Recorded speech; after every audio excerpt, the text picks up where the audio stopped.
Hi guys, today I'll be speaking with Lauren Ferguson, who's just graduated from Grays. She done painting for 4 years and we'll be talking about her exhibition and future projects. What would be your biggest inspiration to your work in the exhibition?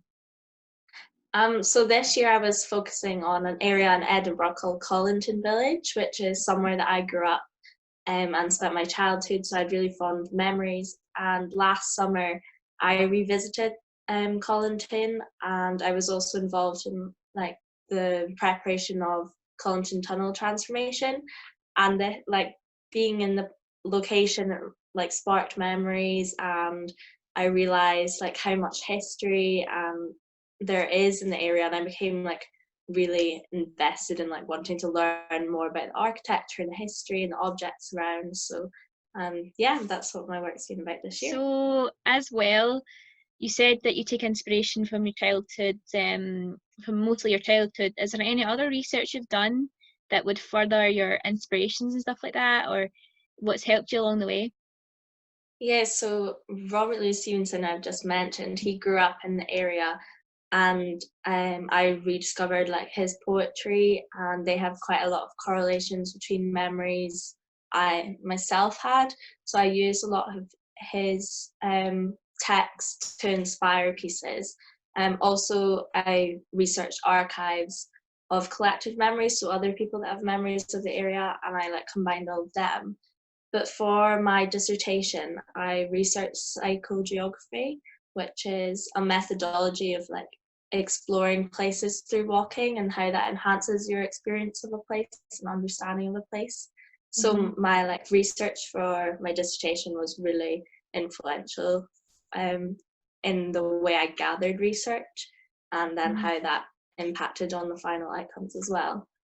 Hmm. Um, yeah, so I'm trying to think, and then um, a writer, George Perec. I also studied him for my dissertation, and he helps you understand like how to look at the ordinary and insignificant of everyday life and spaces, and how Hmm. you make it more interesting, or and how it enhances your understanding of a place as well. Yeah, that's what I've kind of noticed about your work as well. When you look at it, like it's just like a singular object, but you're really focused on it. You're really focused on the colours and the texture kind of things. Because when I'm looking at it, it's like you've kind of smudged the for some of the paintings. Sorry, some you've kind of smudged them. Did you use like a finger, or did you like use specific tool or anything like that? No. Or, So for the background of some of my drawings, I mhm, have used graphite powder all over the mhm, surface. And the reason for doing, I like rubbed that with a cloth. And the reason for doing that was that it would pick up the marks from mhm, underneath the paper on the wall. And I found that these like marks add like a new layer, a narrative, capturing like that trace in time effect. And for my paintings, there's two in my exhibition, like large ones. mhm, I wanted to make them look like paper, even though they were oil on canvas. So I mhm, made the tone a paper color, and then I also painted stains on the canvas to make it look like old crinkled paper. Again, along that idea of like so adding layer of narrative through like history and time, and yeah, so mhm. that was kind of where those marks and the surfaces came from. What was your kind of favorite medium to work with? I really got into using graphite pencil on Mhm, paper, and I've been working with paper all through the year. I think it's because it allows you to work really big, without having to deal with like a really heavy canvas. The fragility of the paper, and the fact that you can get these extra marks and that added layer. I think using pencil, it's a really slow, timely process, mhm, and that process is quite important for my practice. Um, like lots of repetition, like mark making. But then at the same time, I really love working with paints and mixed medias. So in my show, there's lots of little panels which I've mhm, experimented with different materials. I like having that balance between the two, like the really detailed, meticulous drawings, and then the more experimental paintings. Yeah, because I seen that as well. Like when I seen in the exhibition that that wall, and it had all the little paintings on it. You were saying, but I really like that because you had kind of. Did you paint the like I seen some of them had houses on them, but they looked what's the word, hyper realistic. I don't know if you'd taken that from somewhere else and put it in and then painted over it, or I wasn't too sure of what your technique you used there, or did Yeah, you do it on so the computer, or sorry. no, they're all handmade, but I've used a few of them. I've used photographs in them, so I've applied a transformation like technique, and that allows you to like work on top of the imagery or like rub it away. So some of them that's where that imagery comes from. But I've used like wire, beeswax, varnish, oil, like anything I can get my hands on. Really. Just saying, third year was really important for that experimenting and like learning how I like to work. So I did like some small panel work last year, and I knew that was something I wanted to do. And for the panels this year, I made them over a long period of time. That was also important. That I didn't just do them all at once. They were like that kind of break between drawings, and then they built up to become this like one unit. But I did that sort of technique last year, and I learned that that was something I want to do, and then also the drawings as well.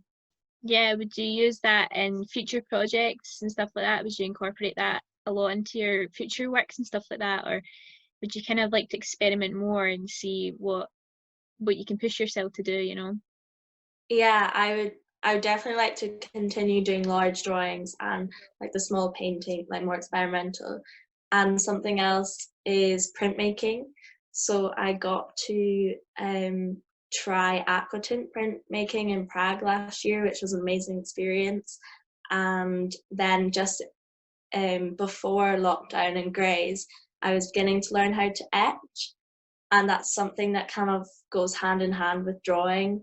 So I would really like to learn more printmaking techniques, and I'm looking forward to having that opportunity like come September when I start a residency. When you were in Prague, what kind of stuff did you do? Go to kind of workshops, or did you just sit and draw and see other different techniques, or? My friend was studying at the Academy of Fine Arts, so I went with her to the printmaking workshop for a day, and learned the technique. Yes, that's good. Would you, with your future work, would you like to go abroad and see what other techniques you can pick up from different cultures and different places and stuff like that? Would you do that, or would you kind of like to stick to the traditional Scottish culture in your work and stuff like that? No, I absolutely love traveling, and I think traveling is really important for understanding your own culture and also other cultures, especially when it comes to art. I was really lucky to spend a month in Venice last year.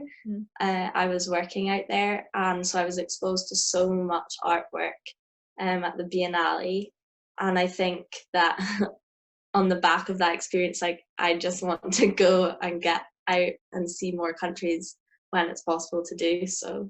Yeah, I've been really lucky for the places that I've been to in the past, and I can't wait to see more. Really. Yeah. Did you find it difficult to complete your work during this recent pandemic? Have you found it difficult by doing your work at home, or did you find it easier, or what was your take on it? I stayed in Aberdeen because I'm in Edinburgh now, but I stayed in Aberdeen, and I was very fortunate to be able to use my brother's flat's living room, which was a huge big space and possibly bigger than what I had in Grays. So I was really lucky because I was able to continue my work. There were a few like sacrifices, obviously, without workshops. I had plans on doing a few 3D objects, but that changed into doing drawings instead, which I was really happy with. So my setup and things were great during lockdown. I think all I missed were the people around me. Yeah, it's good to have that second opinion, isn't it, while you're doing your work? Because sometimes you're not too sure yourself, aren't you? Because you need that second opinion on something. You go, I'm not sure if I like that, or you just need something to go, oh, maybe you should try this, because you take a lot of inspiration from other people as well, don't you, around you, and seeing what they're doing. And it's kind of a motivational thing, isn't it? Because I feel during lockdown, I procrastinate a lot. I don't know if you're the same, or you're just a bit um you just get so distracted when you're in a house, or you're not in a studio space, because I'd imagine you've got quite a big studio space while you're doing painting at Grays. Yeah, we had like really great spaces. That's something I like chose to study at Grace for, is because of the amazing studio spaces.